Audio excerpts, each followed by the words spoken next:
से दो लोगों के क्वेश्चन आए, जैसे कि शैली ने पूछा कि जब हम पूछते हैं डायरेक्टर से तो वो कहता है my CA takes care of all these things, ठीक है, तो so he sounds not interested. Actual में अगेन यहाँ पे हमें एक बात का ख्याल रखना है कि we need not to be judgemental when he is saying कि he his CA takes care of it, तो वो सिर्फ एक बात कहना चाहता है कि he is a busy person, उसका सीए उसने इस काम के लिए रखा, उस सीए से बात कर लो। फॉर एग्जांपल, आपका मेरे पास किसी काम के लिए कॉल आता है और मैं बिजी हूँ अपने किन्हीं कामों में, और मैंने आपको सिर्फ इतना बोला कि आप ना ये सब चीजें जो हैं हमारे ऑफिस में सचिन हैं उनसे आप बात करिए, वो देखते हैं, या फिर ये सारी की सारी जितनी भी चीजें हैं वो मेरा एडमिन मैनेजर देखता है। इसका मतलब ये बिल्कुल भी नहीं है कि मैं ये कह रहा हूँ कि मैं ये काम नहीं चाहता या फिर आप ये काम मत करो या इसकी हमें जरूरत नहीं है या इसके बाद मुझे कॉल मत करना। हम सीधा अगला क्वेश्चन कर सकते हैं, सर ये तो और अच्छी बात है, ये तो बेसिकली आपसे मीटिंग के बाद मैं आपसे कहती कि आपने चार्टर्ड अकाउंटेंट को भी बुला लीजिए, ये तो बहुत अच्छी बात हो गई, आप और आपके चार्टर्ड अकाउंटेंट से साथ में बैठिए, मैं आपको ब्रीफ करूंगी, मैं आपको विश्वास दिलाती हूँ कि 12 मिनट में मैं आपका 3 लाख रुपए का बेनिफिट कराने में कामयाब हूँ। खत्म। अल्टीमेटली हमें घुमा के लेके कहाँ पे आना है कि सर हम चार्टर्ड अकाउंटेंट के अगेंस्ट नहीं है, हम ये कह रहे हैं कि हम कुछ ऐसा आपको प्रेजेंट करेंगे कि आपका पैसा बचेगा, दैट इज इट। या फिर सर आप अपने चार्टर्ड अकाउंटेंट का नंबर मुझे दे दीजिए, मैं उनसे बात कर लूंगी। I am having network issues, 30 minute का हो गया था, तो भाई आप क्या कर सकते हैं, EMS रंगा बाबू जी के आप इसका जो रिपीट सेशन होगा वो लिख दीजिए। एम्प्लॉयर एम्प्लॉय को नहीं टच कर सकते, वो वहीं पे जो चीज़ हो गई वो उसकी डिसिप्लिन को हमें मेंटेन करना पड़ेगा। Sir if customer does not give appointment but he gives time of 12 minutes over phone, should we give? बिल्कुल भी नहीं। एडमंड हमेशा याद रखिए यहाँ पे दिस क्वेश्चन इज इम्पोर्टेंट, ये हम समझ सकते हैं। कई बार सामने वाला क्या कहता है कि आप ना फोन पे बता दीजिए, तो आपको बताना नहीं है, कोशिश करनी है कि नहीं बताना। देखो आपको ना जज करना पड़ेगा क्लाइंट को, ये this is not so easy. मैं आपको बता रहा हूँ, मैंने कई सालों के बाद एक चीज को समझा है कि बहुत मुश्किल भी नहीं है और बहुत आसान भी नहीं है। कई सारे लोगों के लिए आसान होता है सामने वाले को जज कर लेना, तो आपको जज करना पड़ेगा। अगर आपको लगता है सामने वाला बंदा टाइम कंस्टेंट की वजह से कह रहा है आप मुझे बता दीजिए, तो समझ में आता है, आप अपनी बात को रख सकते हैं। ज्यादातर केसेस में मैं आपको ये बोलूंगा कि आप उससे मिलने का टाइम लीजिए। क्यों? क्योंकि उसको मिलने का पर्पस सिर्फ ग्रुप ग्रेचुटी नहीं है, या उसको मिलने का मतलब सिर्फ पार्टनरशिप इंश्योरेंस नहीं है, उसको मिलने का मतलब सिर्फ प्रीमियम नहीं है, उसको मिलने का मतलब सिर्फ कॉर्पोरेट भी नहीं है। जब मैंने आपको शुरू में 5-6 पॉइंट बताए कि आज हम क्या क्या चीजें कवर करेंगे, हाँ, what is corporate, how to approach, how to pitch, what to pitch, है ना, ये सब उसी में 5वां-6वां पॉइंट था। Keep an eye on individuals. तो जब कॉर्पोरेट में हम जाते हैं तो उसके साथ जुड़े हुए बहुत सारे इंडिविजुअल रहते हैं। अगर एक HR मैनेजर से आप मिलते हो तो बहुत सारे इंडिविजुअल उसके साथ जुड़े होते हैं। अभी आएगा सेशन में आपके सवाल का जवाब आ जाएगा, तो कभी भी कोशिश करो कि वो 10 मिनट मांगो, 12 मिनट मांगो, और सामने वाले से इसको बात को कहने का क्या तरीका रहता है, सिंपल बोलो, listen with due respect, this is about your organization, this is about the corporate I am talking with, this is about financials. तो सर फाइनेंशियल्स को नॉर्मली मैं फोन पे डिस्कस नहीं करता। आप मुझे अपना टाइम, अगर आप मंडे को फ्री नहीं है तो सर आप मुझे अगले हफ्ते में अपना स्केड्यूल देख के मुझे बताइए कि आप कब टाइम दे सकते हैं, उस हिसाब से मैं आपके पास आता हूँ। देखो उसको ना हल्का सा जब छोड़ दोगे ना तो वो सामने से आता है। आप किसी को जितना ज्यादा पीछे पड़े रहोगे वो पास नहीं आएगा। जैसे थोड़ा सा छोड़ते हो उसको समझ में आता है कि आपकी भी कोई वैल्यू है, आप कोई, sorry for my language, but आप कोई टेलीकॉलर नहीं हो या बैठ के हो 8,000 रुपए लेके और पूरे दिन कॉल पे लगे हो। नो, आप अपनी ऑर्गेनाइजेशन के ऑनर हो, you are a self employed, you are a professional, और एक प्रोफेशनल कंसल्टेंट प्रोफेशनली बात करेगा। कोई हवा में बात करते हुए, कोई राह चलते लोग हैं क्या, फोन पे बता दो ना सर, आपकी ऑर्गेनाइजेशन में आपकी जिंदगी बदलने की बात कर रहा हूँ और आप कह रहे हो फोन पे बता दो। सर सॉरी बट मतलब, और अगर आप ये 12 मिनट भी नहीं निकाल सकते सर अपनी लाइफ के लिए, अपने लाखों रुपए बचाने के लिए, तो सर फिर मतलब सॉरी टू से मेरे लिए फाइनेंशियल्स को फोन पे डिस्कस कर पाना पॉसिबल नहीं हो पाएगा सर। खत्म। सामने वाले को फोन पे बात, देखो फोन रखने के बाद भी उसको रहना चाहिए कि मैंने कुछ लूज तो नहीं कर दिया, कुछ लूज तो नहीं कर दिया। आपने कभी देखा है?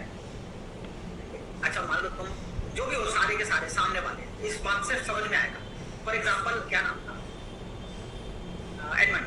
एडमंड सुनना ध्यान से, एडमंड एक बात बताओ, चलो छोड़ो यार, नहीं रहने दो यार, रहने दो। अब जब मैंने आपको बोला एक बात बताऊं, या फिर मैं आपको बोलता हूँ एडमंड बुरा ना मानो तो एक पर्सनल बात बोलूं, थोड़ी थोड़ी पर्सनल है। आपने कहा अब अपने अपने ऊपर ले लेना सारे के सारे, जिसका जो नाम है, समझो एडमंड की जगह अपना नाम रख देना, पर्सनल बात बोल, थोड़ी सी पर्सनल है। आपने बोला हाँ,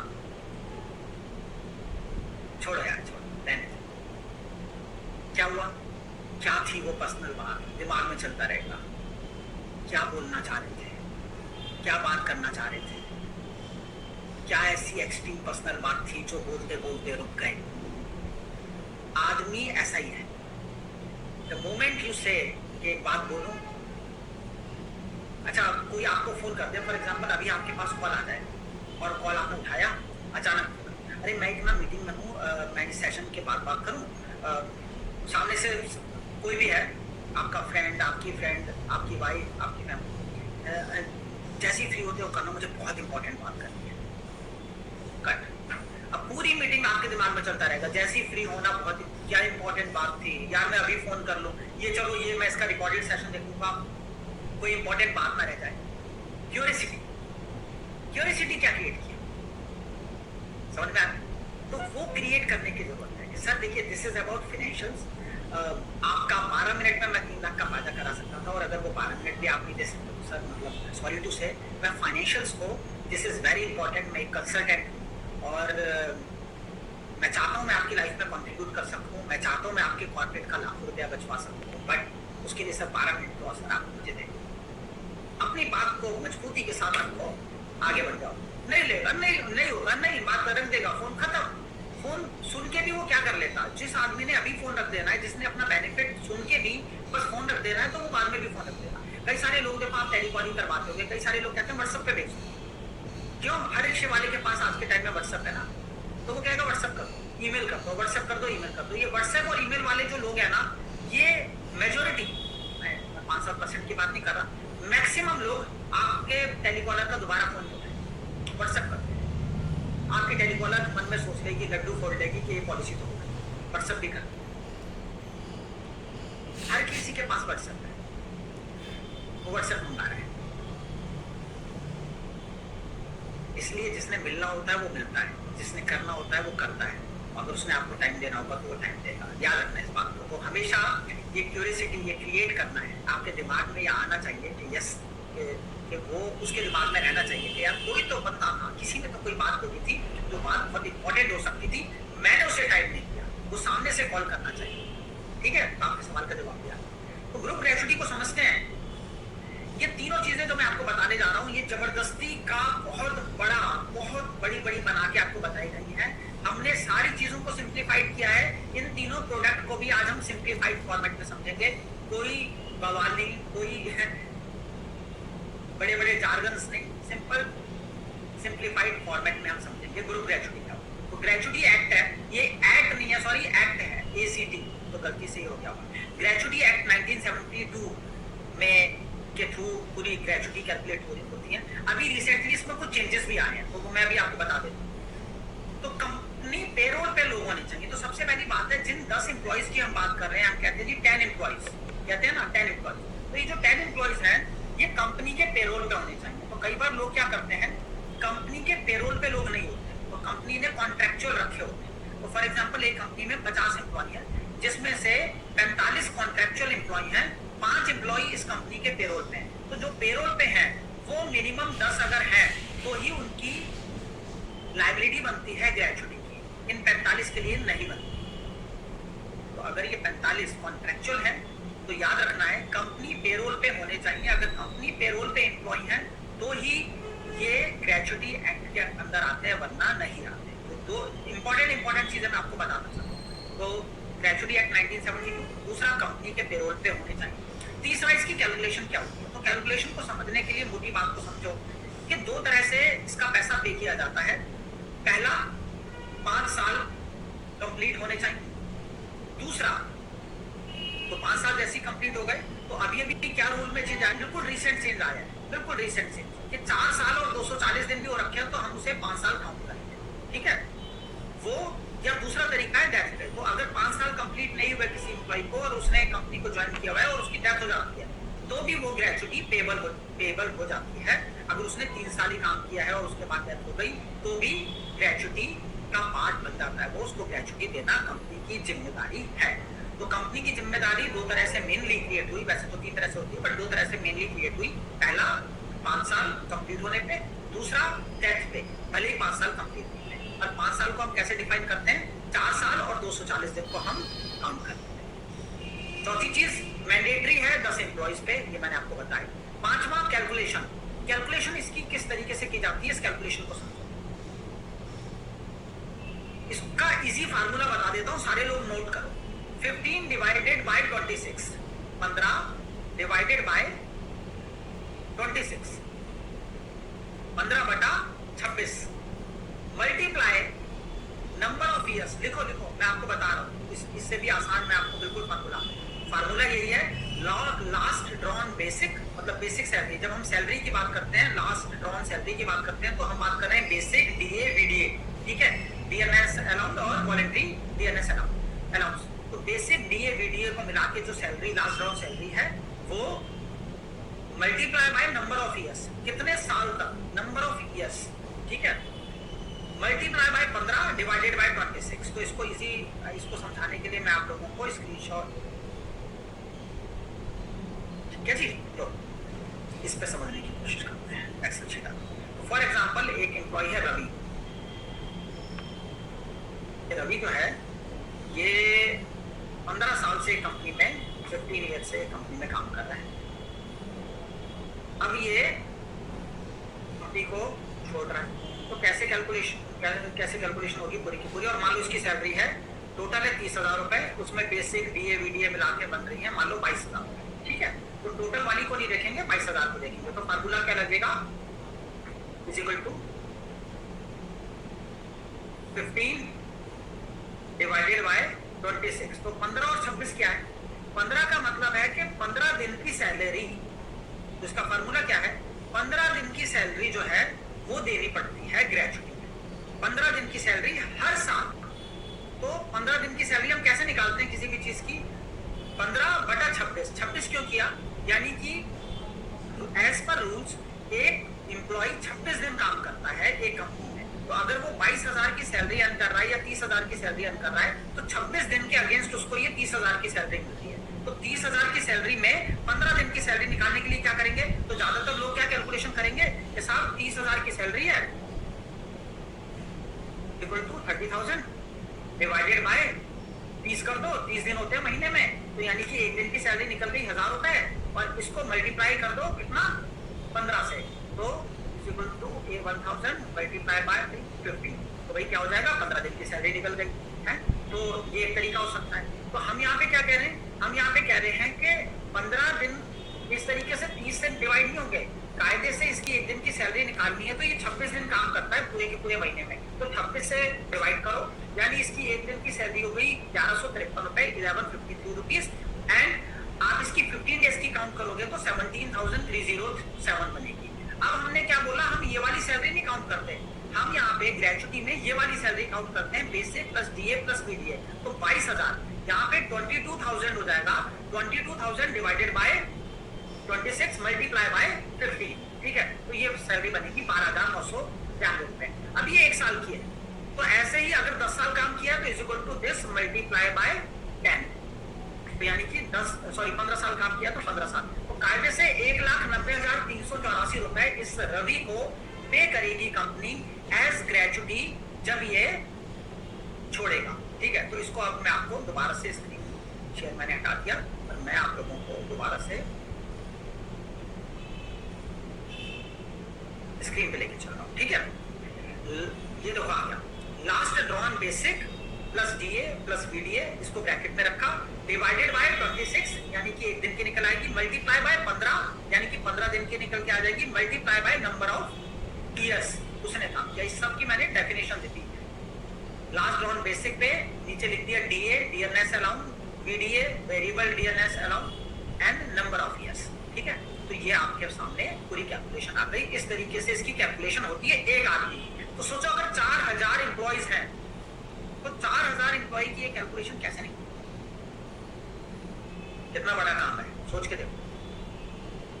4000 एम्प्लॉय की ये कैसे निकलेगी? और ऐसा होता है 3-3, 4-4, 5-5 हजार एम्प्लॉय होते हैं, 500 एम्प्लॉय भी होते हैं। तो 500 एम्प्लॉय ने किस दिन ज्वाइन किया, डेट ऑफ ज्वाइनिंग देखनी पड़ती है, किस दिन आज की डेट में कब तक वो काम कर रहे हैं ये देखना होता है, उससे 5 साल पूरे हुए या नहीं हुए ये देखना पड़ता है। अब 5 साल के बाद उन्होंने एक और कंडीशन लगा दी कि 240 दिन प्लस 4 साल, तो 4 साल प्लस 240 दिन अगर हो गया तो भी उसमें काउंट होगा, तो वो कैलकुलेशन देखनी पड़ती है।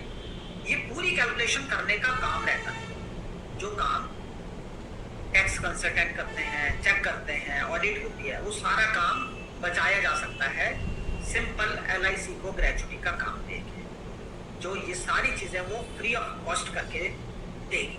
ठीक है, तो अब आपको समझ में आ गया। कैलकुलेशन सिर्फ आपकी नॉलेज के लिए है, आपको कैलकुलेशन में ज्यादा अंदर नहीं जाना है। कैलकुलेशन आपको बता दी गई, इतनी अच्छी तरह से बता दी गई कि कैलकुलेशन अब आप भी कर सकते हो ग्रेचुटी की। ठीक है, अब समझते हैं वाई एलआईसी ग्रेचुटी। तो ये तो हो गई ग्रेचुटी, ग्रेचुटी में ये सब चीजें रहती हैं, तो वो किसी से भी करवा लेगा, अपने टैक्स कंसल्टेंट से करा सकता है, अपने एडवोकेट से करा सकता है, अपने एचआर मैनेजर से करा सकता है, अपने किसी भी ऑर्गेनाइजेशन से।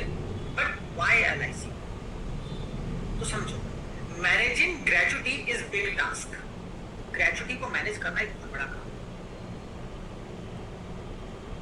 कैलकुलेशंस हैं, कैलकुलेशन में जरा सी मिस्टेक हो गई तो ग्रेचुटी एक्ट में कंप्लाइंस का इशू आ गया। अगर कंप्लाइंस का इशू आ गया तो कहीं ना कहीं वो मेजर इशू आने वाले टाइम में उसमें डिपार्टमेंट में कॉल हो सकती है, पैसा लग सकता है, चार्जेस लग सकते हैं, पेनल्टी लग सकती है। तो ये सारी चीजों को बचाने के लिए ये पूरा ग्रेचुटी का लेखा जोखा जो है वो, ऐसी कई सारी कंपनीज आपको मिलेंगी मार्केट में जिनको चलते चलते 4 साल 5 साल हो चुके, 6 साल 7 साल भी हो गए, बट उन्होंने ग्रेचुटी के प्रोविजंस नहीं किए।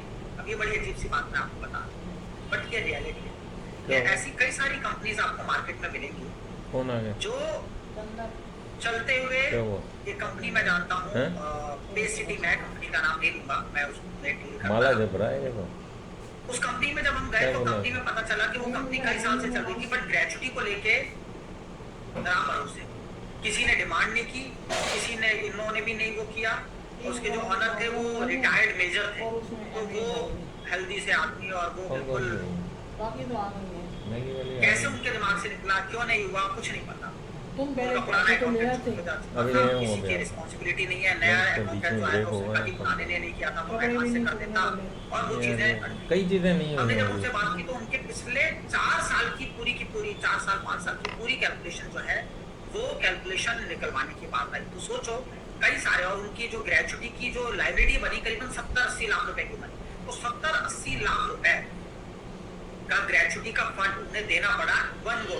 यही अगर आप वो साल 10 साल करते रहते तो पैसा जो वो रखते उसके ऊपर उनको 7.85% का या 7.85 है अप्रोक्सीमेटली, मैंने लिख दिया, तो ये 7.5% का उनको रिटर्न भी मिलता अपने पैसे के ऊपर, और साथ ही साथ उनकी ग्रेचुटी की जितनी कैलकुलेशन होनी थी, जो भी चीजें होनी थी, वो फ्री ऑफ कॉस्ट रहती। बट उन्होंने बाद में भी जब चूज किया तो चूज करने में रिजल्ट क्या निकला कि बहुत आसान हो गया उनके लिए सब कुछ करना। उनको कोई प्रेशर में नहीं जाना पड़ा, कोई ट्रस्ट के लिए कोई फॉर्मेलिटी नहीं करनी पड़ी, कोई टैक्स कंसल्टेंट हायर नहीं करना पड़ा, कोई एडवोकेट हायर नहीं करना पड़ा, एक्चुअलियल सपोर्ट उन्हें मिल गया। तो एलआईसी के साथ यही फायदा है कि ग्रेचुटी, जो कि बहुत डिफिकल्ट टास्क होता है ये सारी की सारी कैलकुलेशन करना, इस कैलकुलेशन के साथ भी जब ये सारी कैलकुलेशन निकलती है तो और भी चीजें निकल के आती हैं, वो सारी कैलकुलेशन करनी होती है, किसका बना किसका नहीं बना, वो सारा एलआईसी संभालती है। रेट ऑफ इंटरेस्ट एलआईसी 7.85% का देती है, एक्चुअलियल सपोर्ट एलआईसी देती है, ट्रस्ट जो बनाना है वो सारा एलआईसी की फॉर्मेलिटी रहती है, उसके लिए कोई कंसल्टेंट एडवोकेट नहीं चाहिए होता। डेथ कवरेज बाय एलआईसी, तो एलआईसी क्या करती है, एलआईसी इसमें डेथ कवरेज देती है। कैसे देती है मैं आप लोगों को बताऊं।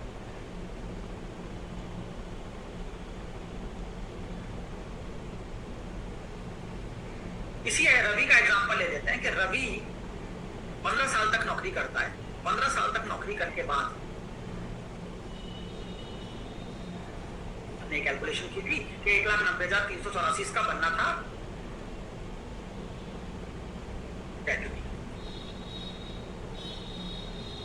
अब हम यहाँ पे कैलकुलेशन में थोड़ा सा आगे बढ़ रहे हैं कि 15 साल के बाद हमने यहाँ पे क्या बात की, 15 साल इसने काम किया, 30,000 इसकी मेन सैलरी थी, 22,000 इनकी basic plus DA plus BDA मिला के सैलरी थी। तो हमने कैलकुलेशन कैसे की, डिवाइडेड बाय 26 कर दिया, मल्टीप्लाई बाय 15 कर दिया और फिर मल्टीप्लाई बाय 15 कर दिया 15 साल। तो यहाँ पे 1 दिन की सैलरी, यहाँ 15 दिन की सैलरी, और यहाँ पे कितने साल तक, हर साल 12,692 रुपए ग्रेजुटी के मिलने हैं ना। तो 15 साल काम किया तो 15 साल का पैसा। अब यहाँ पे कुछ आपको ऐड करना, मान लो इसी 15 साल पे ये रवि जो है छोड़ के नहीं जाता, इसकी डेथ हो जाती है, अब क्या होगा?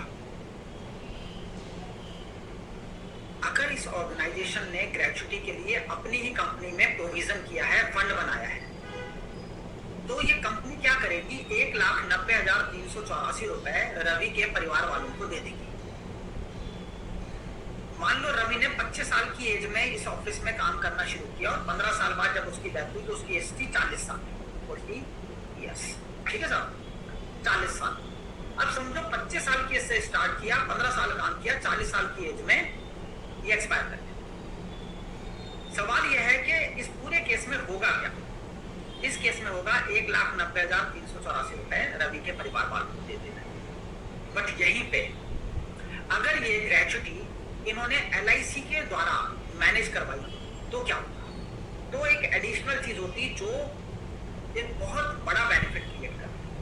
40 साल हुए, ये मान लिया जाता है कि ये जो रवि है ये 60 साल की एज तक इसी कंपनी में काम करने वाला था, इसी कंपनी में, और इस कंपनी में इसको 22,000 रुपए की सैलरी हर महीने मिलने वाली थी। तो 22,000 के हिसाब से मल्टीप्लाई बाय 542,000 मल्टीप्लाई बाय 12, यानी कि एक साल की सैलरी कितनी, 2,64,000 इज इक्वल टू 40 साल का वो था, 60 साल की एज रिटायरमेंट एज होती है, तो 60 साल की एज तक कितने साल काम करता, 2,64,000 मल्टीप्लाई बाय 20 साल और काम करता था। ये 52,80,000 रुपए भी उसके परिवार वालों को मिलेंगे। तो 1,90,000 रुपए मिलते और यहाँ कितने मिल रहे हैं, 52,80,000 प्लस 1,90,000। तो ग्रेजुटी का अमाउंट तो मिलेगा ही मिलेगा, is equal to this plus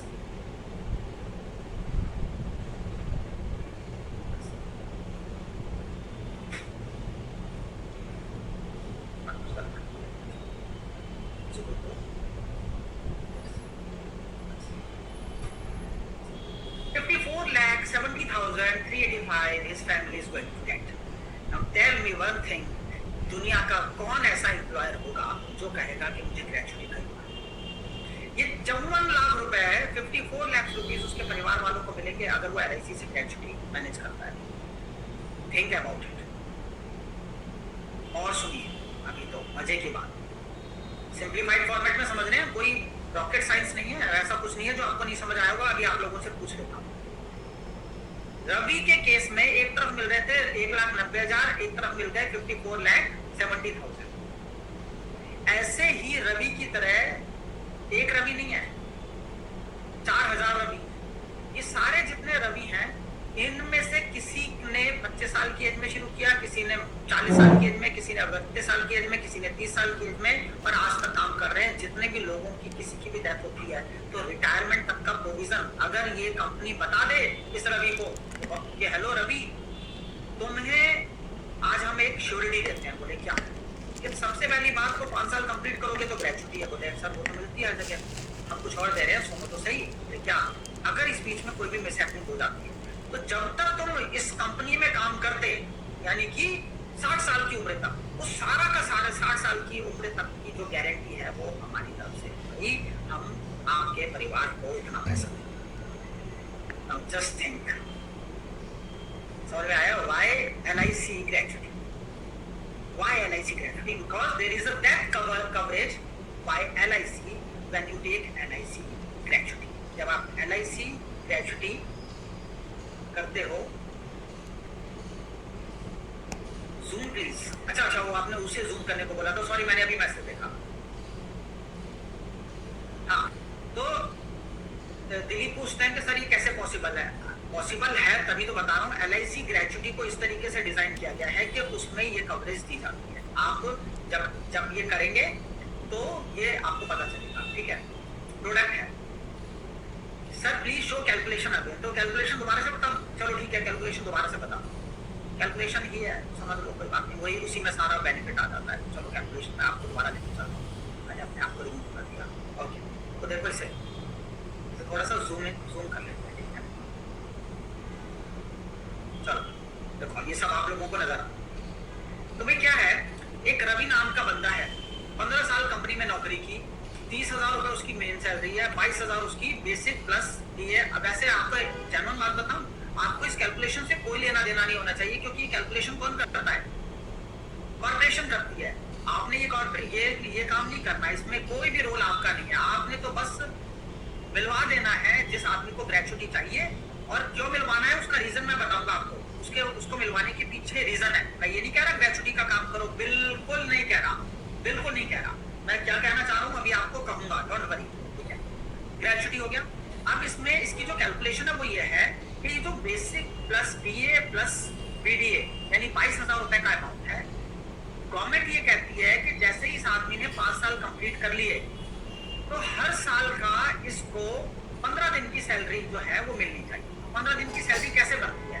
तो इज इक्वल टू ये जो 22,000 रुपए है इसको हम डिवाइड करते हैं 26 से, जिससे एक दिन की सैलरी निकल आए, ठीक है। और उसके बाद मल्टीप्लाई करते हैं, ये देखो एक दिन की सैलरी निकल गई 840 रुपए, इसको हम मल्टीप्लाई करते हैं 15 से,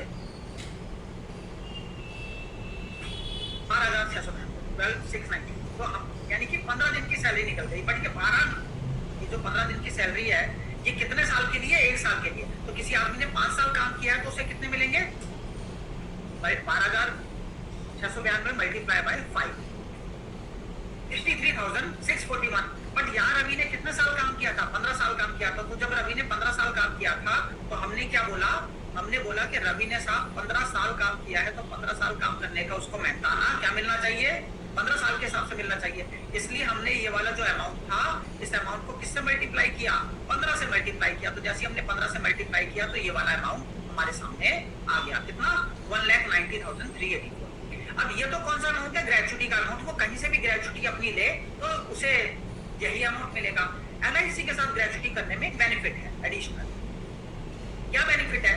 कि ये जो सैलरी उसे लास्ट में मिली 22,000 रुपए, लास्ट ड्रॉन सैलरी, ठीक है, ये 22,000 रुपए की सैलरी में उसको क्या एडिशनल मिलता है कि एलआईसी की ग्रेचुटी में एक एडिशनल बेनिफिट मिलता है जिसको हम कहते हैं रिस्क कवरेज। रिस्क कवरेज मतलब ये आदमी जो 15, वो डेथ के केस में मिलता है, ग्रेचुटी के केस में नहीं। मतलब डेथ के केस में अगर एलआईसी से ग्रेचुटी ले रखी है तो क्या होगा? ये आदमी छोड़ के नहीं जाता। अगर छोड़ के गया तो क्या मिलेगा? ये 15 साल बाद, मान लो 15 साल बाद छोड़ के नहीं जा रहा, डेथ हो गई। और अगर डेथ हो गई तो डेथ के केस में क्या होगा? डेथ के केस में कैलकुलेट ये किया जाता है कि भाई किस उम्र से इसने स्टार्ट किया था। तो मान लो 25 साल की एज से इसने स्टार्ट किया था तो 25 और 15 कितने साल हो गए? 40 साल। तो 40 साल इसको हो गए काम करते हुए, 40 साल। और कितने साल रह गए 60 साल में से? तो अगर 60 में से 40 घटाओगे कितने साल रह गए? 20 साल। यानी 20 साल ये आदमी मान लिया जाता कि और काम करता, तो इसकी तो डेथ हो गई। अब 20 साल ये और काम करता तो इसको कितनी सैलरी मिलती? लास्ट सैलरी के हिसाब से कैलकुलेट करते हैं कि 22,000 कमा रहा था, एक साल में 2,64,000 रुपए कमाता। जैसा इसी तरीके से 20 साल में 52,52,80,000 रुपीज कमाता। यानी कि ये 52,80,000 भी एलआईसी दे देगी और 1,90,000 भी दे देगी। इस तरीके से ये टोटल इसका और इसका टोटल हमने कर दिया 54,70,000 मिलेगा। क्लियर है? चलो तो this is clear to all of you. Please say yes in the comment box if you feel के जो कैलकुलेशन है वो आपको क्लियर नहीं। 7.5% से ज्यादा एडमिट नहीं मिलता है। हाँ, टाटा ग्रुप में क्या बहुत सारे ग्रुप्स में ले रखा है, हजारों ग्रुप्स ने ले रखा है, उसकी आपको वो लेने की जरूरत नहीं है। बेसिकली मैक्सिमम आपको बहुत ग्रुप मिलेंगे जिन्होंने ले रखी है। मैं बता रहा हूँ हम कितने सारे कॉर्पोरेट है। कॉर्पोरेट का टाटा, बिरला, अंबानी नहीं रह गया। कॉर्पोरेट का मतलब आपको पता है, आपके आसपास बहुत सारे लोग आपको मिलेंगे। तो यस, कितने बहुत सारे लोगों ने कंफर्मेशन दे दी कि you are clear with it now, ठीक है। तो हमने इसको भी सिंप्लीफाइड कर दिया। आप ग्रेचुटी को लेके आज के बाद कोई आप बोले ना ग्रेचुटी, तो ग्रेचुटी के बारे में पता है क्या ना, क्या यार 4 लाइनों का प्रोडक्ट नहीं है, जबरदस्ती में मोबाइल बचा के रख दो। और कॉर्पोरेट, कॉर्पोरेट क्या है, कॉर्पोरेट एक इंडिविजुअल ही तो है, मालिक भी एक इंडिविजुअल है, तो कोई टेंशन लेने वाली बात नहीं। कॉर्पोरेट उसको हमने सिंप्लीफाइड कर दिया। एचआर मैनेजर, डायरेक्टर्स, इंग्लिश बोलना सिंप्लीफाइड कर दिया। पीपीटी नहीं चाहिए, सिंप्लीफाइड कर दिया। प्रोडक्ट बात क्या करेंगे 12 मिनट में, सिंप्लीफाइड कर दिया। प्रोडक्ट के बारे में डिटेल में डिस्कशन करना है, उसे भी सिंप्लीफाइड कर दिया। तो अभी हमने इन सारी की सारी चीजों को, सत्य प्रकाश जी 2 बार रिपीट कर चुका हूँ, तीसरी बार नहीं करूंगा, आप रिपीट सेशन देख लीजिएगा। 25 साल की एज में शुरू किया, 15 साल अगर काम किया तो 40 साल की उम्र हो गई, 60 साल की एज में से 20 साल मिले, 20 साल तक उसको कितनी सैलरी मिलती, 22,000 के हिसाब से साल भर में 2,64,000 मिलती, 20 साल में 54 लाख रुपए मिलते। कोई तो कैलकुलेशन है, तो ठीक है नहीं। और कोई अगर नेचुरल डेथ होती है तो भी यही है, एक्सीडेंटल डेथ होती है तो भी यही, ठीक है। तो आपको हाँ, तो अगर एडमंड ने बोला सर अगर कोई ऑलरेडी जैसे टाटा ग्रुप का नाम आया है, कोई भी ग्रुप अपने फंड को शिफ्ट करना चाहता है एलआईसी में, तो पॉसिबल है, बिल्कुल पॉसिबल है। वो कैसे आप करोगे उसका मैं इजी प्रोसेस बता देता हूँ, डोंट वरी, अभी बता। आपको जितना ग्रेचुटी को समझना था ना, मैंने समझा था। इसके बाद आपको ना ग्रेचुटी को समझने की जरूरत नहीं है। क्यों नहीं है? कॉम्प्लेक्सिटी जो होती है ना, आज मैं आपको फिर से अगेन एक और इंपॉर्टेंट चीज की तरफ लेके जा रहा हूं कि why life insurance agents are not able to work in corporates और maybe work with HNIs. पता है क्यों? क्योंकि एलआईसी एजेंट अपने दिमाग में जो सवाल रखता है वो सवाल उसके होते हैं, कॉर्पोरेट्स के नहीं, उसके होते हैं। हम खुद इतना पढ़ लिख गए कि हमारे दिमाग में सवाल इस तरह के आते हैं कि वो सारे के सारे ऑब्जेक्शन से रिलेटेड होते हैं। And now see, हम अट्रैक्ट क्या कर रहे हैं? ऑब्जेक्शंस। आपको कुछ नहीं करना, कोई कैलकुलेशन में अंदर तक नहीं जाना, कोई चीज नहीं करनी। आपको मोटी जो कैलकुलेशन समझनी थी मैंने समझा दी। अब आपको क्या करना है? आपका word should be a plan of action. तो मैं प्लान ऑफ एक्शन आपको बताता हूँ, ग्रेचुटी से रिलेटेड, फिर पार्टनरशिप और कीमत की तरफ चलेंगे। सिंपल, किसी के सामने गए, आपने ग्रेचुटी की बात बोली, उसने कहा कैसे, तो आपने बता दिया कि सर इस तरीके से कैलकुलेशन होती है। कह रहे हाँ ये तो होती है। कैलकुलेशन कोई बड़ी चीज नहीं है, कैलकुलेशन उसको भी पता है, उसके एचआर मैनेजर को भी पता है, सारी जो सब लोगों को पता है, ठीक है, डोंट वरी। तो ऐसा कुछ कैलकुलेशन में कोई रॉकेट साइंस नहीं है। Normal 15/26, 15 divided by 26 multiply by last drawn salary और multiply by number of years, ये ग्रेचुटी की कैलकुलेशन। बट इस कैलकुलेशन से रिलेटेड या ग्रेचुटी से रिलेटेड या ग्रेचुटी एक्ट से रिलेटेड या ट्रस्ट बनाने से रिलेटेड जो फॉर्मेलिटीज होती है उसमें आपका कोई रोल ही नहीं है, उससे आपको कोई लेना देना नहीं। आपको सिर्फ इतना पता है कि एलआईसी ये सारी चीजें करती है। अगर आप इसमें इंटरेस्टेड हैं तो आप अपने कंपनी के एम्प्लॉइज की डिटेल हमारे को देखिए। वो डिटेल सिर्फ नाम और एज और डेट ऑफ ज्वाइनिंग, ये आपने हमारे को नाम, एज, डेट ऑफ ज्वाइनिंग, 3 चीजें आपने हमारे को देनी। उसके बेसिस पे मैं आपको अगले हफ्ते तक रिपोर्ट करूंगा। करना क्या? PNGS, नोट करो, PNGS, pension and gratuity scheme department होता है। आपके कॉर्पोरेट ऑफिस में जाओ, मतलब कॉर्पोरेट मतलब डिविजनल ऑफिस में जाओ, आप अपनी ब्रांच में जाओ, वहां से डिवीजन में जाओ, जोनल ऑफिस में जाओ, जो भी आपके एरिया में हो, वहां पे जाके आपको पीएनजीएस डिपार्टमेंट पता करना है कि पीएनजीएस डिपार्टमेंट कहाँ है हमारा। जहां पे भी आपका पीएनजीएस डिपार्टमेंट आपके शहर से ज्यादा दूर है, फोन कर लो, पीएनजीएस डिपार्टमेंट के मैनेजर से बात करो और बोलो कि सर मैं कंपनीज पे काम कर रहा हूँ, मुझे पीएनजीएस पे इस पे काम करना है, ग्रेचुटी स्कीम पे। पहली बात तो काम करना नहीं है, मैं आपको दोबारा से रिलेट करता हूँ, अभी बताता हूँ आपको कि कॉर्पोरेट में कई सारे लोग क्या करते हैं, गलती करेंगे, कॉर्पोरेट में लग जाएंगे। इसमें इनकम नहीं है, ठीक है। 70-80 लाख रुपए पे 30,000 रुपए का कमीशन आया, 70-80 लाख रुपए पे इनकम नहीं है। ये सिर्फ इसलिए है कि कॉर्पोरेट में एंट्री की है, तो समझ लो। तो जितना पैसा मिले उतनी मेहनत ही करनी चाहिए। तो क्या है कि हमने कॉर्पोरेट को पकड़ा, उसने कहा हाँ बताइए इसके बारे में। अब इस कॉर्पोरेट में हमारा लालच है, क्या लालच है बताऊंगा अभी। कॉर्पोरेट में मेरा लालच ग्रेजुटी स्कीम हासिल करना नहीं है, उतना पेन क्यों लेने का। एक कंपनी ने डिपार्टमेंट बना रखा है, कौन सा, P&GS डिपार्टमेंट, वो आदमी तरस रहा है ऐसे कॉर्पोरेट्स के लिए, उसको और इसको मिला दो, वो आपके एजेंसी कोड में डाल देगा और अपने आप सारा काम करेगा। आपको सीखने का की तत्परता है आपके अंदर, एक ये है कि मुझे सीखना है, उसके साथ चले जाओ कॉर्पोरेट, सारी की सारी मीटिंग्स में खुद रह लो, ठीक है।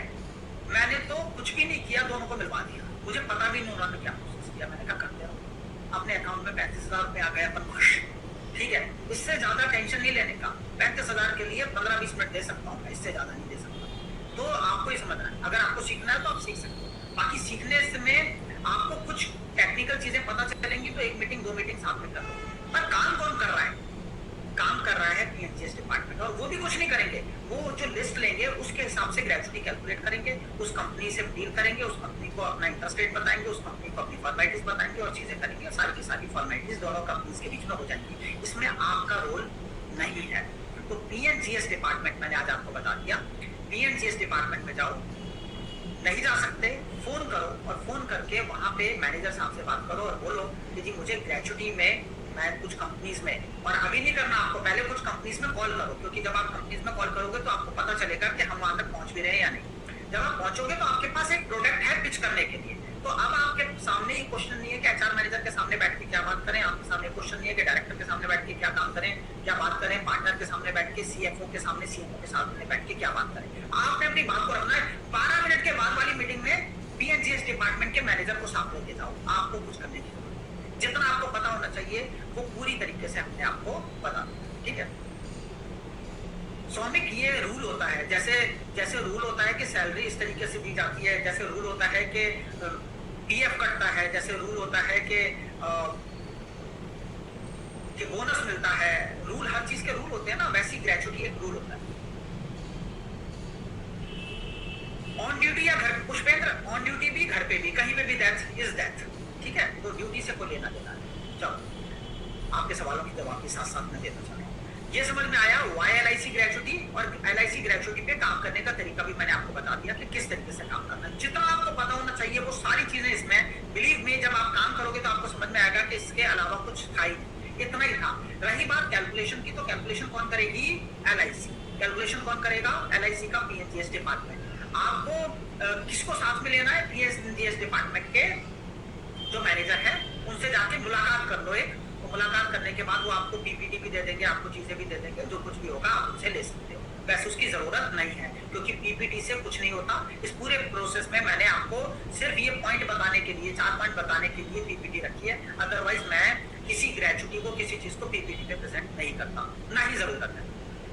जब हमने प्रोडक्ट को समझा, ग्रुप ग्रेजुटी, ठीक है, अब ग्रुप ग्रेजुटी के बाद हम दूसरे प्रोडक्ट की तरफ चलते हैं जिसका नाम है पार्टनरशिप, ठीक है, पार्टनरशिप उसे समझेंगे, उसके बाद उसी से जुड़े हुए की मैन इंश्योरेंस को समझेंगे और एम्प्लॉयर एम्प्लॉई आपको आता है। तो ये चारों सब्जेक्ट हम, मतलब ये पूरी डिटेल्ड नॉलेज, डिटेल्ड इंफॉर्मेशन हमने आज इस पूरे के पूरे प्रोसेस में समझी, जानी हमने इनिशियल स्टेज से, और इन सबको करने के पीछे जो रियल विजन है वो रियल विजन मैं आपको देना चाहता हूँ कि एक्चुअल में पैसा कहाँ है। पैसा कॉर्पोरेट से ग्रेजुटी लेने में नहीं, पैसा कहीं और है, वो जो कहीं और पैसा है ना, जहाँ छुपा पड़ा है पैसा, और लोगों ने हमें उस पैसे तक नहीं पहुंचाया, आज हम वहां तक पहुंचने की कोशिश करेंगे और बड़ी सिंप्लीफाइड फॉर्मेट में करेंगे। यहाँ तक कुछ भी मुश्किल लग रहा है क्या? अगर कुछ भी मुश्किल नहीं लग रहा तो मुझे बताओ, मतलब I really want to know के, मतलब अभी तक जितना आपने कॉर्पोरेट को लेके जो इमेज बना रखी थी, क्या ये पूरा प्रोसेस आपको मुश्किल लग रहा है? Tell me. हाँ, एम्प्लॉयर को पे किया जाएगा योगेश, ठीक है, आपके सवालों के जवाब के साथ साथ आते जा रहे हैं क्योंकि मैं बार बार चैट बॉक्स में आ रहा हूँ। Please let me know, is it difficult? Corporate में काम करना मुश्किल है क्या? ये ग्रेजुटी के ऊपर बात करना मुश्किल है क्या? नहीं, कोई मुश्किल नहीं है। नो, वेरी गुड, बताओ बताओ, सब लोग लिखो। नहीं, हेल्थ कंडीशन से रिलेटेड नहीं है वो, आप एडमेंट, आप जब कंपनी बात करेगी तो ये that is there look out. No no no no, कोई भी मुश्किल है क्या? Not difficult, very good. कई सारे लोगों ने बोला सर बहुत क्लियर, सर कोई मुश्किल नहीं है, कोई मुश्किल नहीं है, एब्सोल्युटली नो, वेरी गुड। तो यानी कि आज हम एक मिथ को खत्म करने में अभी तक कामयाब रहे हैं कि कॉर्पोरेट कोई बड़ी चीज नहीं है, एचआर मैनेजर डायरेक्टर से डील करना कोई मुश्किल चीज नहीं है। हमने ये भी समझा कि कहीं ना कहीं कोई इंग्लिश बोलने की जरूरत नहीं है। हमने ये भी सोचा कोई पीपीटी की जरूरत नहीं है। हमने ये भी सोचा समझा कि जो ग्रेजुटी है वो प्रोडक्ट आज तक हमें नहीं पता था, और बहुत आसानी से हमने ग्रेजुटी को समझ लिया। हमें ये भी पता चल गया कि 12 मिनट में क्या बात करनी है। हमें ये भी पता चल गया किसको अप्रोच करना है और किन चीजों का ख्याल रखना है। ये सारी चीजें हमने अभी तक समझ लिया, और हमने बहुत आसानी से इजी प्रोसेस में पूरे प्रोसेस को समझा। Now what? Now we will talk about another product जिसका नाम है पार्टनरशिप। पार्टनरशिप को हम समझते हैं दो पार्टनर्स के एग्जांपल्स हैं। One is partner A, one is partner B. दो पार्टनर, और दोनों पार्टनर में से अब समझो, मैं आपको एक चीज बता रहा हूं कि पार्टनर के साथ इश्यू क्या आता है, पार्टनरशिप में इश्यू आता क्या है। पार्टनरशिप में ना कुछ बड़े इश्यूज हैं। कई बार बोला जाता है, जब हम कॉमर्स के स्टूडेंट थे और कॉमर्स को पढ़ते थे, तो एक बार मैं अपनी टीचर हमारी सुमन मैडम थी, तो सुमन मैडम हमारे को पढ़ाती थी, कई सारे सब्जेक्ट लेती थी, बट इकोनॉमिक्स को बहुत अंदर तक समझती थी, तो कई चीजों पे बात बताती थी। कंपनी लॉज जो बताती थी हमारे को, तो जब वो लॉज के ऊपर बताती थी, चीजें बताती थी सेकंड ईयर में, तो एक बार उनके साथ बैठा हुआ था, तो मैंने ऐसी बात की उनसे कि टाइप ऑफ कंपनीज को लेकर, उन टाइप ऑफ कंपनीज में सबसे ज्यादा उनकी नजर में, उन्होंने बोला कि सबसे ज्यादा मुझे जो ज्वालामुखी नजर आता है ना, वो ज्वालामुखी है पार्टनरशिप। ज्वालामुखी है पार्टनरशिप। मैंने कहा मैडम कैसे? तेरी देख सुने, प्राइवेट लिमिटेड और पब्लिक लिमिटेड कंपनी जो होती है ना, उसमें जो डायरेक्टर की लायबिलिटी है, यानी कंपनी का जो एक तरह से वो मालिक ही है, डायरेक्टर बन गया, बट वो जो कंपनी का डायरेक्टर है उसकी जो लायबिलिटी है वो लिमिटेड मतलब एक हद तक है, एक हद तक। बट जब हम बात करते हैं प्रोप्राइटरशिप, जब हम बात करते हैं पार्टनरशिप, तो उसमें लायबिलिटी जो है ना वो अनलिमिटेड होना चाहिए। लायबिलिटी सारी आपकी है, और प्रोप्राइटरशिप में तो आपको पता है कि भाई ठीक है, मैं ही होल सोल हूं और मेरी है, तो आप के ऊपर डिपेंडेंसी है। आप नहीं रहे तो, आप अगर सफल नहीं हुए तो, आप अगर कर्जों में आ गए तो, आप अगर डिफॉल्ट कर गए तो, आपका बिजनेस सफल नहीं हुआ तो जिम्मेदारी आपकी, अथॉरिटी भी आपकी, रिस्पॉन्सिबिलिटी भी आपकी।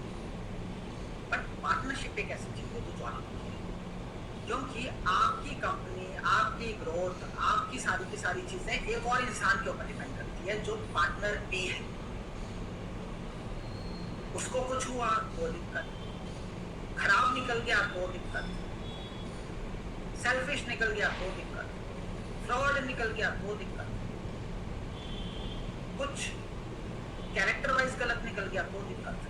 हर चीज में उस आदमी के ऊपर डिपेंडेंसी। उसके परिवार में कोई परेशानी हो गई तो दिक्कत, वो मेंटली स्टेबल नहीं है तो दिक्कत, फाइनेंशियली स्टेबल नहीं है तो दिक्कत, ईगो वाला है तो दिक्कत, आपके परिवार से गलत तरीके से बात करता है तो दिक्कत, आपके एम्प्लॉय से गलत तरीके से बात करता है तो दिक्कत, वो भी तो एम्प्लॉयर हुआ। ये सारी दिक्कतें पार्टनरशिप में आती हैं। मुझे लगता है वो उन्होंने बड़ी अच्छी बात बोली। सेंट्रो कार से वो आती थी, कई सारे लोग हमारे कॉलेज में मजाक में उनका नाम सेंट्रो बोलते थे, सेंट्रो मैम का नाम ही सेंट्रो रख दिया गया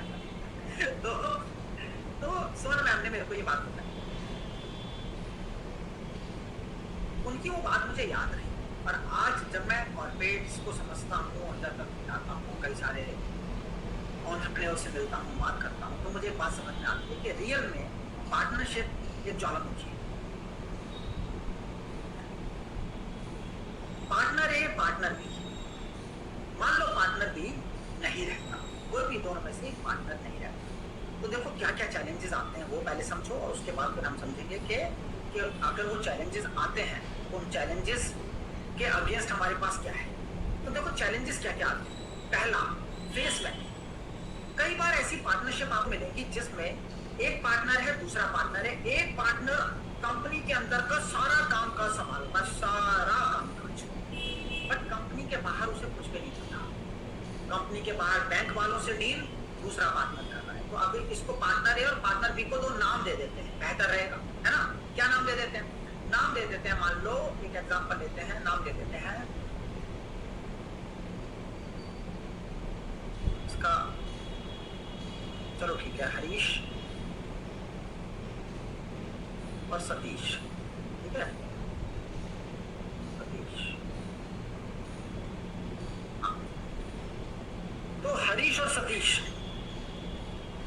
अब ये जो हरीश है, मान लो ये एग्जिस्ट कर जाता है और सतीश नहीं रहता, तो मान लो जितने भी बैंक वालों से डील सतीश करता, वेंडर से डील सतीश करता, बाहर की कंपनियों में जो सप्लायर्स थे उनसे डील सतीश करता, जितने भी लोगों को आगे ये माल भेजते थे, एक्सपोर्ट करते थे, वो जितने भी एक्सपोर्ट हाउसेज होते थे या जिनके थ्रू जाता था, जो जिनसे शिपमेंट जाती थी, उनसे भी डील सतीश करता था।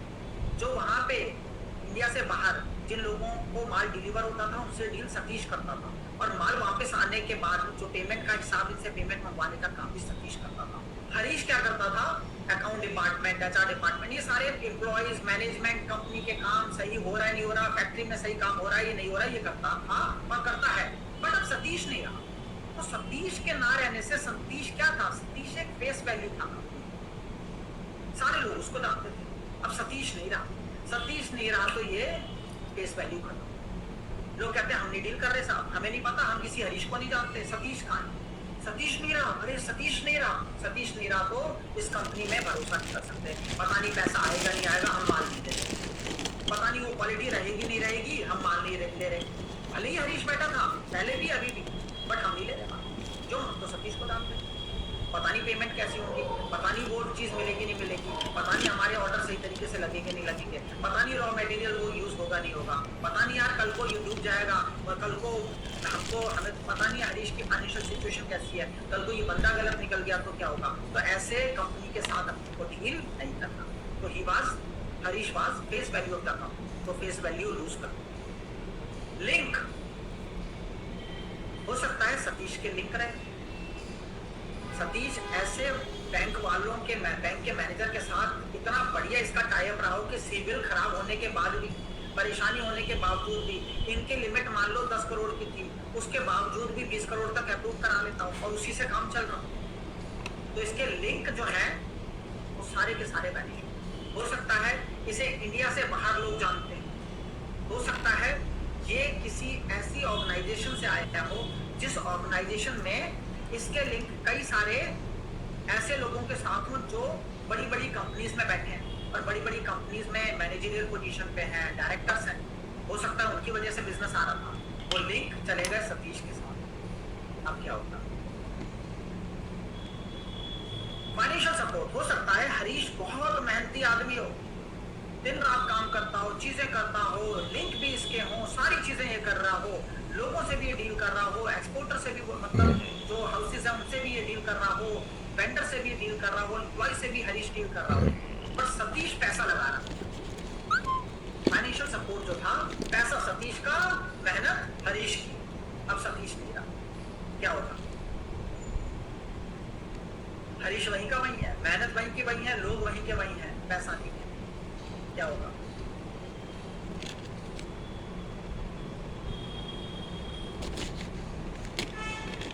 चलो कोई दिक्कत नहीं, हरीश सब कुछ करता था, सतीश नहीं रहा। सतीश की वाइफ ने कहा कि भैया मैं तो कंपनी में आ रही हूँ, सतीश जी नहीं रहे, अब मैं पार्टनर की सीट पे बैठूंगी। तो ये जो साथ वाली सीट आपने लगवा रखी है पार्टनर के लिए, जो कैबिन है, उस कैबिन में कल से मैं आया, और वो लेडी पहुंच जाती है, बैठ जाती है, उसको पता है कि मेरे पति ने पैसा लगाया था। अब वो कहती है कि मालिक तो मैं हूँ, मालकिन तो मैं हूँ। अकाउंट वाले को बुलाती है, कहती आओ बैठो, मुझे बताओ कि पैसा कहाँ कहाँ जा रहा है, और कोई भी चेक जो साइन होगा उस चेक पे मेरे भी साइन होंगे, जो भी चेक पे साइन होगा उस चेक पे मेरे भी साइन होंगे, और हर चीज को मुझे बताओगे कि कहाँ कहाँ पैसे जा रहे हैं।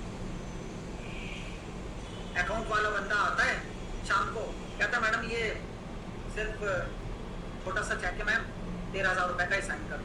बोलिए किसका है? मैडम ये चाय वाले का है। 13,000 रुपए की चाय?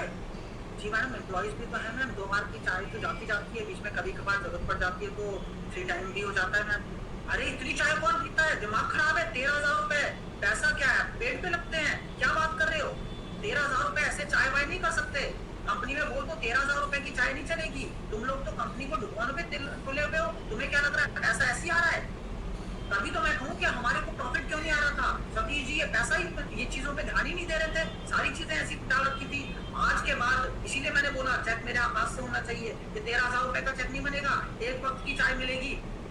लगा दो नोटिस बोर्ड पे। अब नोटिस बोर्ड पे लगा दिया कि एक वक्त की चाय मिलेगी। जितने एम्प्लॉइज थे वो सब का मोराल डाउन। क्या कंपनी है यार, चाय नहीं मिलेगी।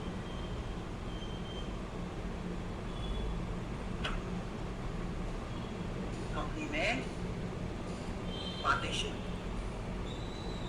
अरे जब से मैडम आई है तब से माहौल ही बदल गया है। अब तो ऐसा है, अब तो वैसा है, अब तो ये है, अब तो वो है।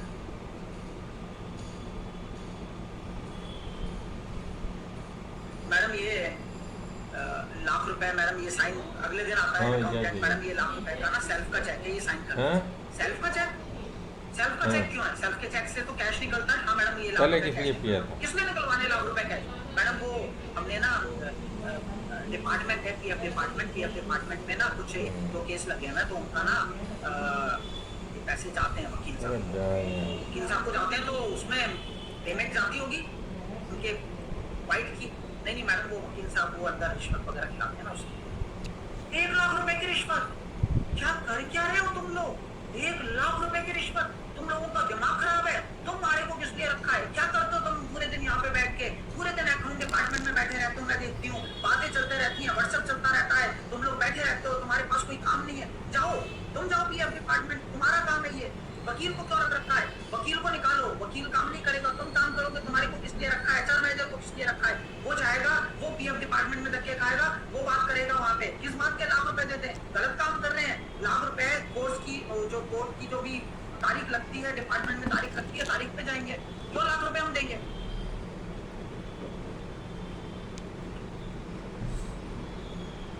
एक पार्टनर बदल जाता है ना, सब कुछ बदल जाता है, क्योंकि वो किस सोच के साथ इंसान आया। वो घर पे आज तक वो उसे बिजनेस का एक्सपोजर नहीं था, वो बिजनेस का एक्सपोजर लेके नहीं आई लेडी। वो लेडी मान लो होम मेकर थी, तो होम मेकर थी तो उसको पता है कि किराने वाले से नेगोशिएट कैसे करना है। नहीं भैया सही लगा दो। अब वो जो भैया सही लगा लो वो हर जगह पे लगाएगी। मेंटालिटी है ना, अपब्रिंगिंग, माइंडसेट, उसका दिमाग, हर चीज, उसकी सोच वो उसी लेवल तक। भैया सही लगा दो, सब्जी वाले को भैया सही लगा दो, रेडी वाले को भैया सही लगा दो, किराने वाले को भैया सही लगा दो। तो वो यहाँ पे भी आके क्या करेगी? भैया सही लगा दो। यहाँ पे डिस्प्यूट अराइज होना चाहिए। अब यही अकाउंटेंट हरीश जी के पास जाएगा, सर ये बोले क्या? सर मेरा रेजिग्नेशन है। क्या हुआ? सर मैं नहीं काम कर सकता। सर क्या हुआ, क्या बता दो सही। नहीं सर मैं नहीं काम कर सकता सर, मेरे को सर आज तो कभी इस तरीके से ट्रीट नहीं किया गया सर। मैं नौकरी कर रहा हूँ सर, मैं बंधुआ मजदूर हूँ इस कंपनी का, आज तक किसी ने मेरे ऊपर सवाल नहीं उठाया, पहले मेरे को गाली दे के बात करती है सर।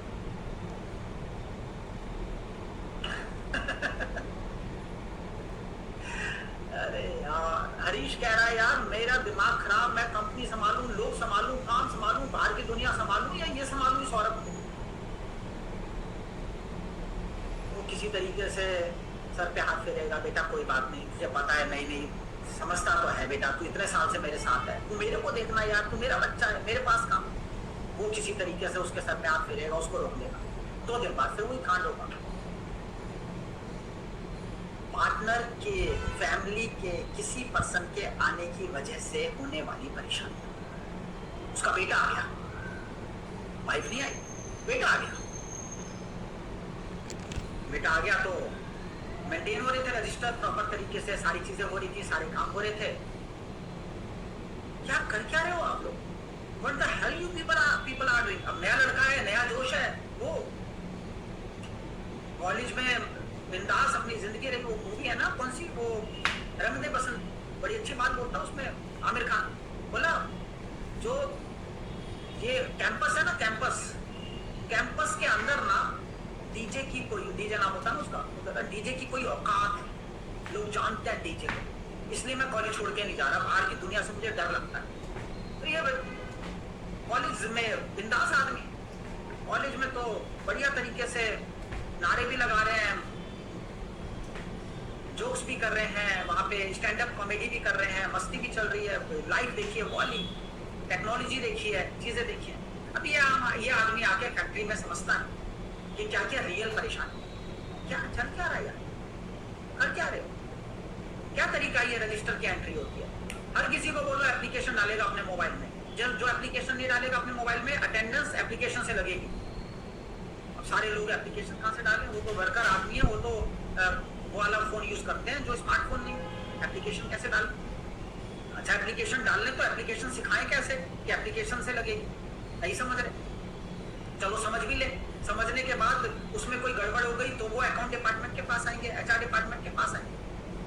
लीव की रिक्वेस्ट कैसे डालें, बहुत सारी टेक्निकलिटीज रहती है। इसने कहा नहीं, उस पर नहीं किया।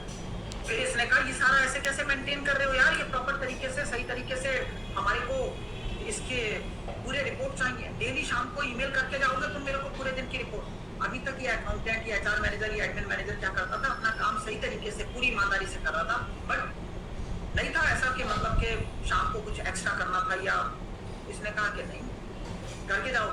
अब शाम को लोग लगे हुए, 1 दिन 2 दिन 5 दिन 7 नौकरी देखने लगे। क्या हुआ, लॉयल एम्प्लॉइज को, मैं ये नहीं कह रहा वो सही नहीं है, वो बिल्कुल सही है, बट हर चीज को अडेप्ट करने के लिए सामने वाले को भी टाइम देने की जरूरत है, हमें समझने की जरूरत है, साथ में लगने की जरूरत है। ये एक बंदा आके पूरे माहौल को खराब कर, और ऐसी कई कंपनीज हमने देखी, कई कंपनीज। एक कंपनी होती थी, नाम मुझे सही नहीं लगता, चलो कंपनी का नाम नहीं लेता, आगे नाम कुछ था, कम्युनिकेशन प्राइवेट लिमिटेड, तो XYZ जो भी नाम था, XYZ कम्युनिकेशन प्राइवेट लिमिटेड। इनका ऑफिस होता था कालकाजी में। कालकाजी में एक बालाजी स्टेट है, बालाजी स्टेट, वहाँ पे कई सारी कंपनीज हैं, छोटी छोटी, कंटेनर मूवमेंट भी वहीं पे है, कई सारी कंपनीज काम ने वहाँ पे काम किया। तो वहाँ पे इनकी कंपनी होती थी, तो उसके जो ऑनर थे, वो ऑनर का जो बेटा था उसने बिजनेस ज्वाइन किया। जब तक वो ऑनर बाद में भी थे, बट उन्होंने अपने बेटे को अथॉरिटी दी। जब तक वो ऑनर थे तब तक सब अच्छा, लोग 25-25 साल उस कंपनी में काम कर चुके थे। तो मैं जिन लोगों से डील कर रहा था, उन्होंने जवानी में स्टार्ट किया था तो वो बूढ़े हो गए, सब कुछ उन्होंने खड़ा किया।